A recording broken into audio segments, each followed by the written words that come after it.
What's up, guys? TheDevildogGamer here, and we are back with more of World War III. I finally been able to play more rounds of it, so I can kind of form an opinion of what the closed beta is like, because before there were just, the servers were going down, up and down, couldn't get into matches. Now I've played quite a few matches, and I can kind of see what's going on with this closed beta compared to the closed alpha test that I played earlier these past few months, and of course the original game itself. Now, there were a few people who didn't choose to listen to my last video of it when I said this is a free-to-play game, but the closed beta requires a pack to enter. If you want to get that pack, you like what you see, you like what I have to say after that, there's a link down in the description below for it. But it doesn't go for free-to-play, I think, until March. That might even be delayed too, to be honest. I'm kind of hoping.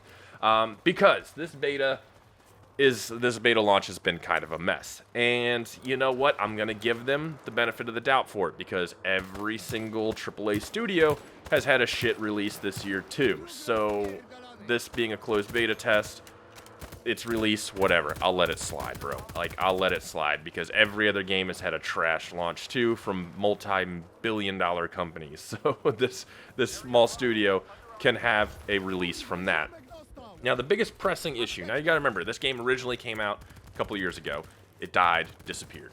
And then they picked it back up to make it into the free-to-play model. We played the closed alpha for a few weeks, a couple of months ago, and now we're on the closed beta part. So what has really changed? Not too much has changed from the original game, which is good, because the original game on itself was pretty dang good. The biggest issue, I would say, change from closed alpha test to now is the sound. The sound is absolute dog shit terrible. Gunshots sound shitty, footsteps are crappy, loud, and weirdly bugged. Sometimes they're even silent, sometimes they just sound like a woodpecker going off on a tree. Sometimes your guns are completely silent, sometimes people shooting next to you sound like they're shooting down the street. It's just, I mean, vehicles make no noise. You can be in the interior, you hear no vehicle noise. It's an absolute shit show when it comes to the sound. It is the worst issue with the game, and it's trash. Didn't have any of these issues closed alpha with sound at all, but something they did with this beta, huge issues, just really, really, really bad. That would be the biggest change that I would see them needing. The second issue I'm seeing, and I know a few of you are probably going to see it through this match, is the matchmaking is really bad at the moment. And I don't know if that has something to do with the number of people playing, but, you know, I've been looking at the charts. It seems like tons of people are actually playing it. But you get into matches where the teams aren't even balanced, and they become this asymmetrical gameplay, which kind of sucks. Or, like, you sign up to do tactical ops, and it throws you in team deathmatch, which is kind of weird. Or it even just kind of puts you into these weird lobbies. Because what happens is you go, and it's this weird two-cycle thing that I don't like, and I think it's kind of a waste of time. You click play, it throws you in a lobby in the main menu, you get all 40 people, and then you go into the match. And then you matchmake again when in the match with a minute 40 timer. But it doesn't throw everybody into the match. It'll be like 20 out of 30. So then you have to wait until it gets back to 30 people, and it counts down a minute 40. And if somebody leaves and drops it below the minimum required start, the timer pauses. So it's like, why would you even do that original matchmaking if you just make everybody matchmake and wait again when they get into the map? It doesn't make any sense, and it causes a lot of people to end up leaving, and you just end up sitting there forever, and then people, like, eventually everybody leaves, and you're like, well, I'm going back to matchmaking again. It's a really stupid cycle. It's a dumb way that they've done it. The matchmaking at the start should have been the only matchmaking you do. It throws you into the map, and then the game starts in like a 10 seconds countdown. Like, it makes complete sense to do it that way. This two-cycle whatever they're doing doesn't make any sense, and I just think it's a waste of time, and it just causes more empty matches and just crappy team setups than anything else. And that's one thing they really need to look at, because that just doesn't make any sense. Now, there is a bit of desync and hit detection issues, but I mean, honestly, every game has that issue. Battlefield 2042 is having that issue. Tarkov, in its eternal beta and alpha state, has always had this issue. It's just going to be an issue forever.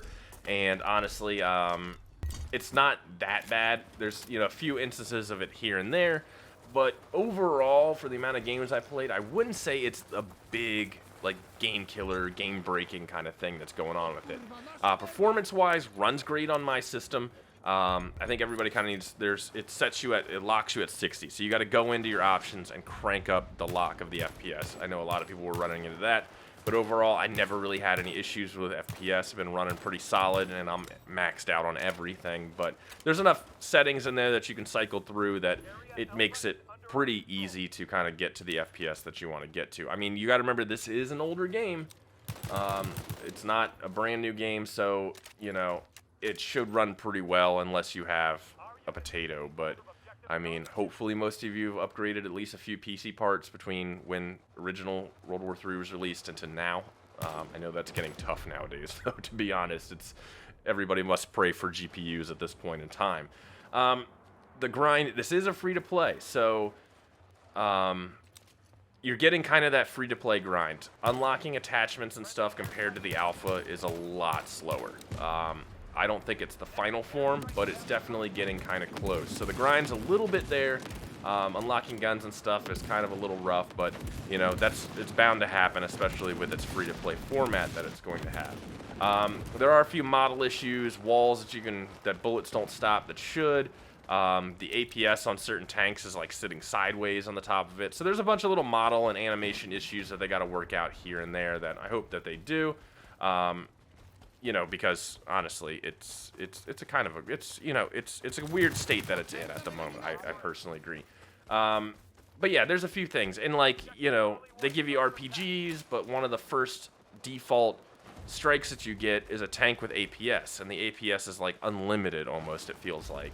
So they definitely got to fix that with a few balance issues at the same time. But I mean, overall, it's had a really rough start. I would say don't sign it off just yet. Understand that it is a closed beta.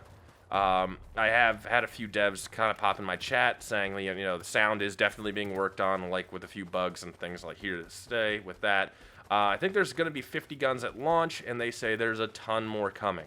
I think the longevity of this game is based off of content in the grind, because it's going to be a free-to-play format. The original game, when it released, it spent so much time fixing bugs and sorting shit out that they only had like one content release, which added like maybe 2 guns, I think, to the game itself, and like 1 map, and that was after a while, and then it kind of went stagnant. When people start playing these games and they start unlocking stuff, they want something else to strive for. You want more stuff. You want more attachments, more, you know, and this is the same issue that you run into Tarkov. That once you kind of burn through the content, you're kind of bored. And if they can balance out content and grind with this, it's going to be amazing. It'll be a really fun game to play, and I think a lot of people will like it as just a fun time killer, something to do here and there. But, you know, they have to kind of balance it out with the bug fixing. Content and bug fixing is going to be the big things to the survival of this game. Now, I'm not going to like trash this game, to be honest, because 2021 has been completely shit for every game I've played, and at this point, my expectations with everything are absolutely low. But to see this game back in its form is actually pretty nice. To have a game get a second chance is really unheard of, and I want nothing for this game but for this game to succeed. Like, I really just want this game to work and everything to work out, because it is a great premise. It is kind of a game that we need to fill a certain void. I know it's never going to be the Battlefield 4 game, but it might be, you know, the knockoff Battlefield 4 that you guys were looking for, or, you know, a mix between a little bit of Tarkov mechanics when it comes to your modifications and the armor and stuff like that with Battlefield 4. There's a lot of potential here in this game, and I want it to succeed. This closed beta has been pretty rough launching, but I have seen worse launches from bigger studios. So I'm not totally ready to write it off, but it definitely needs a little bit of work. And I would say, like, if you're looking to get this game but you want it to work right, I would wait. I would honestly wait for the closed beta and see what they do. Especially if you're not willing to part ways with $15 unless it's a perfect game. You should definitely wait, because it is going to go free to play. You know, sometime next year at least. But you know, I think the potential's here if they focus on the critical bugs and start pushing content and make sure the grind is fair but difficult enough to where, you know, they can still make the money on the whales to support this game, and, you know, the average Joe can get shit done. I think it definitely has a good future. I think it definitely does. But I would like to warn everybody, if you're thinking of getting into this closed beta, just pay attention. Make sure it's exactly what you want. And if you're not willing to part ways with $15 or more, because there are more expensive packs which have some pretty cool stuff, then I would definitely kind of wait and watch, because there are times when this game is amazing and there's times when it's been pretty crap. But they've been very consistently nailing down stuff. The server issues, they'll take it down for 2 hours, fix it. They'll bring it back up. Oh, we have another issue. Take it down for an hour, fix it. They're really working on it. So they're trying. They're not just writing it off and being like, well, it's just a closed beta, let it roll. So they're fixing problems as they come up. So I would definitely say keep this on the radar, man. Like, I'm enjoying it. I'm still going to keep playing it. I'm really excited to see all the new stuff that they added, unlocked attachments, see what the grind's like, what the future holds for it. Because I think World War III deserves a second chance, and I'm willing to give it to it.